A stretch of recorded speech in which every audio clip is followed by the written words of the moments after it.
kasih atas waktunya dan kesempatannya yang diberikan kepada saya, sehingga pada pagi hari ini saya diberikan kesempatan untuk wawancara dengan Bapak ya. Oke, perkenalkan saya Ernawati, CGP Angkatan 6 dari Kabupaten Kebumen. Pada kegiatan hari ini saya akan melakukan wawancara dengan Pak Daldiri terkait peran Bapak dalam pengambilan keputusan di sekolah ketika menghadapi dilema etika atau rujukan moral yang pernah terjadi di sekolah.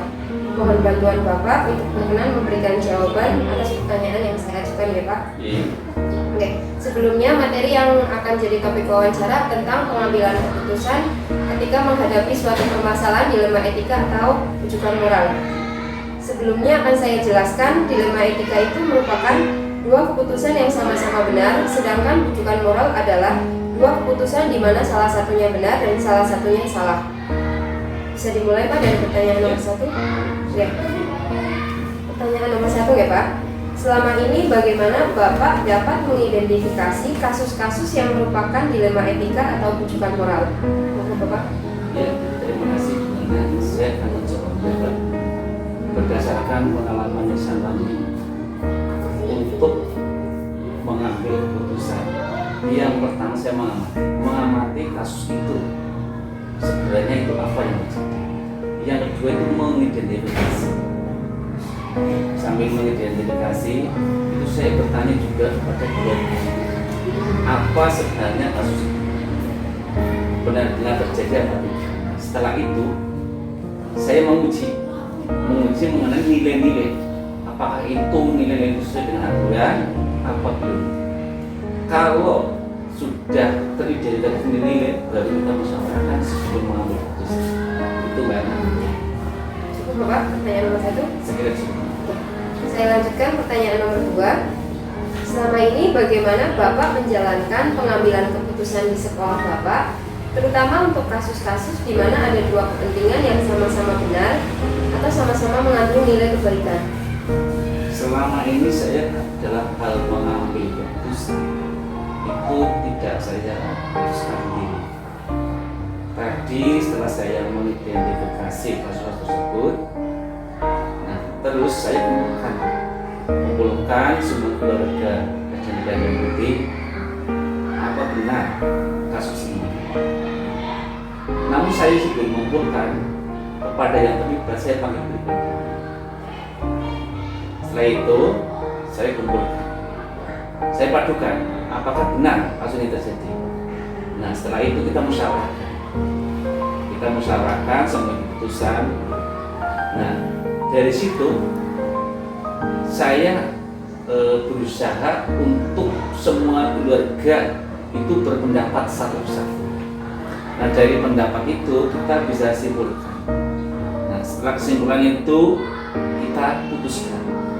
Memang berat kalau kita dalam tanda petik berhadapan nilai dengan nilai yang benar. Tapi apapun yang terjadi, ya tetap kita putuskan. Kita berdasarkan musyawarah ternyata nilai ini yang terbanyak ya kita ambil. Prioritas ya Pak. Ya setelah sebelum keputusan terakhir untuk nilai yang tidak diputuskan itu meskipun ada sebagian keluarga yang mendukung ya diharapkan jangan kecewa. Karena itu merupakan keputusan sebagai peserta musyawarah, keputusan itu harus kita laksanakan bersama-sama meskipun ada sebagian yang tidak setuju. Berarti tadi untuk keputusan yang sama-sama benar kita prioritaskan dari nilai yang paling besar ya, berdasarkan musyawarah tadi ya Pak. Saya lanjutkan untuk pertanyaan nomor 3. Langkah-langkah atau prosedur apa yang biasa Bapak lakukan selama ini dalam pengambilan keputusan? Tadi di depan sudah dijelaskan ya Pak. Nah, langkah yang pertama itu mengidentifikasi atau mengamati permasalahan yang ada. Setelah itu yang kedua, saya memanggil orang-orang yang terlibat dengan permasalahan tersebut. Apa benar orang tersebut itu terlibat? Nah, setelah itu juga saya sambil bertanya dengan keluarga yang lain. minta masukan-masukan dari keluarga yang lain. Dari kedua belah pihak tersebut, ya kita padukan, kita musyawarahkan pendapat tersebut benar-benar terjadi apa tidak. Nah, setelah kita mengidentifikasi kasus tersebut, baru kita musyawarahkan bersama. Terus kalau seumpama juga saya dalam mengambil keputusan juga minta pertimbangan kepada atasan, juga stakeholder yang lain minta masukan. Di antaranya juga rekannya dengan komite. Seandainya nanti keputusan ini yang diambil itu resiko yang lebih kecil apa, resiko yang lebih besar itu itu benar. Terima kasih Bapak, tadi dijelaskan langkah-langkah itu ada 7 langkah ya Pak untuk penyelesaian masalah. Dan nanti tadi di akhir kan setelah pertimbangan mungkin ada terakhir pembuatan keputusan ya Pak. Ya, di akhir pembuatan keputusan dan tadi mungkin ada berdasarkan resiko-resiko yang mungkin muncul ya Pak. Oke, saya lanjutkan untuk pertanyaan nomor 4. Hal-hal apa saja yang selama ini Bapak anggap efektif dalam pengambilan keputusan pada kasus-kasus dilema etika? Yang tadi mungkin itu yang paling efektif. Pertanyaan yang berhubungan gitu kan. Tapi berdasarkan pengalaman saya ya, untuk mengambil keputusan efektif intinya itu dalam hal mengambil keputusan itu tidak egois, tidak boleh berpikiran bahwa pendapat kepala sekolah itu betul. Saya dalam mengambil keputusan itu insya Allah melibatkan semua warga sekolah, dari guru, tenaga kependidikan maupun tenaga perpustakaan. Jadi tadi untuk nomor 4 yang paling efektif itu tidak egois ya Pak sebagai pimpinan. Atau tadi kita menilik lagi dari yang nomor 2 itu musyawarah ya Pak. Intinya dari di sini untuk pengambilan keputusan hal yang paling efektif itu dari sikap leader yaitu tidak egois dan musyawarah ya Pak untuk penyelesaian masalah. Ya, saya lanjutkan pertanyaan kelima. Hal-hal apa saja yang selama ini merupakan tantangan Bapak dalam pengambilan keputusan pada kasus-kasus dilema etika? Tantangannya itu banyak sekali. Di antaranya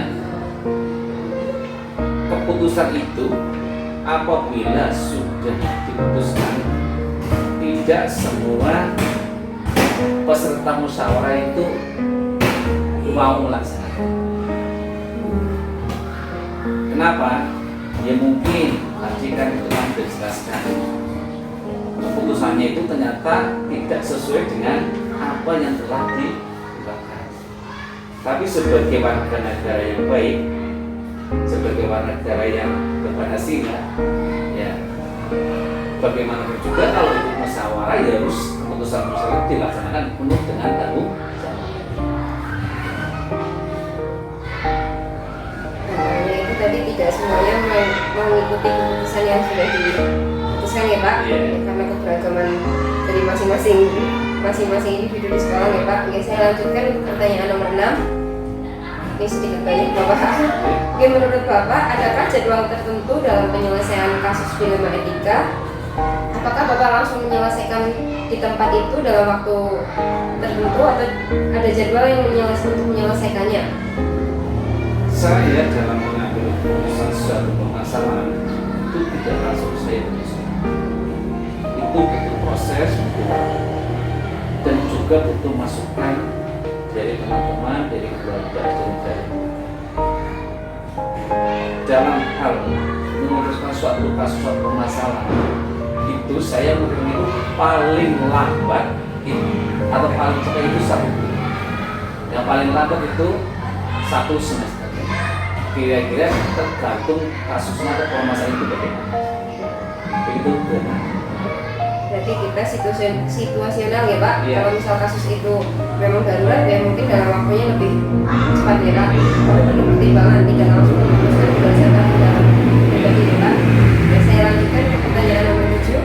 Adakah seseorang atau faktor yang selama ini mempermudah mempermudah atau membantu Bapak dalam pengambilan keputusan dalam kasus-kasus dilema etika?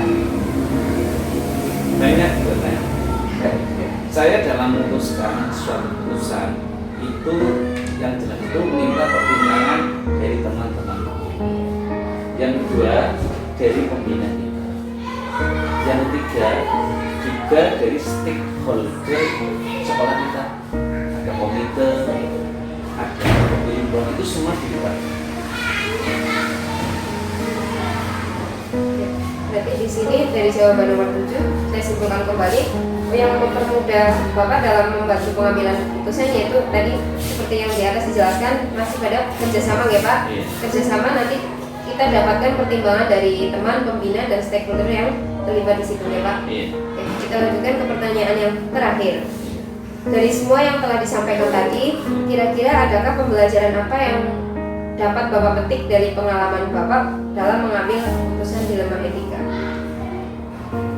Dalam mengambil keputusan dilema etika, belum tentu keputusan itu sudah diputuskan itu bisa dijalankan dengan baik.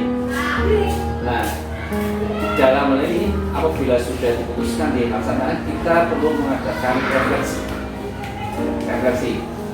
Contoh katakanlah kemarin yang baru kita laksanakan pelaksanaan satu pintu masuk, yang mana kemarin kan 2 pintu masuk. Nah, kita laksanakan berjalan sudah 1 minggu, 2 minggu, kita adakan refleksi masukan dari Bapak dan Ibu Guru. Ternyata dengan adanya pintu masuk dari 1 itu semua bisa terpenuhi. Ya, mungkin masih ada sedikit kekurangan kaitannya dengan keterlibatan anak, khususnya yang naik sepeda itu masih dinaiki pada waktu masuk dalam sekolah. Karena memang tugas kita untuk mengingatkan itu.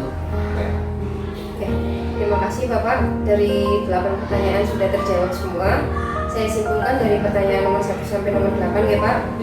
Tadi berarti kesimpulan akhirnya itu dalam penyelesaian sebuah masalah atau pengambilan keputusan di sekolah Bapak ya. Tadi inti pokok dari ini untuk menyelesaikan masalah itu dimulai dari dengan kita tidak bisa langsung memutuskan suatu permasalahan. Yang pertama tadi Bapak menjelaskan identifikasi dulu ya Pak.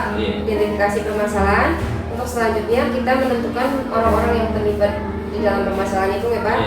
Selanjutnya dari orang-orang yang tadi terlibat kita kumpulkan fakta. Tadi kan kita mencari kebenarannya. Selanjutnya di titik akhir yaitu Bapak tadi yang selalu dijelaskan itu yang menjadi paling efektif yaitu musyawarah ya Pak untuk menyelesaikan masalah. Dan di akhir tadi ada refleksi. Dan tadi di jawaban nomor 8 itu refleksi. Berarti kesimpulan akhir di sini ketika menghadapi suatu permasalahan kita sebagai leader atau pimpinan tidak boleh egois ya Pak. Kita harus musyawarah karena kita membutuhkan pertimbangan dari berbagai pihak, salah satunya yaitu teman, pembina dan atau mungkin stakeholder lain yang berpengaruh di situ ya Pak. Oke, terima kasih Bapak dari 8 pertanyaan sudah terjawab semua. Terima kasih atas waktunya yang diberikan kepada saya. Mungkin jika tadi saya ada perkataan atau pertanyaan yang tidak berkenan, saya mohon dimaafkan ya Pak. Begitu, karena yang bisa didapatkan kaitannya dengan pertanyaan, mudah-mudahan ke depan ini bermanfaat bagi anak katanya dengan dunia pendidikan, juga katanya ke depan saudara saya doakan mudah-mudahan mereka menjadi Indonesia yang baik. Amin. Tidak ya Pak. Oke Pak, terima kasih. Saya tutup ya Pak kegiatan wawancara pada pagi hari ini. Saya akhiri dengan salam. Wassalamualaikum warahmatullahi wabarakatuh. Waalaikumsalam warahmatullahi wabarakatuh.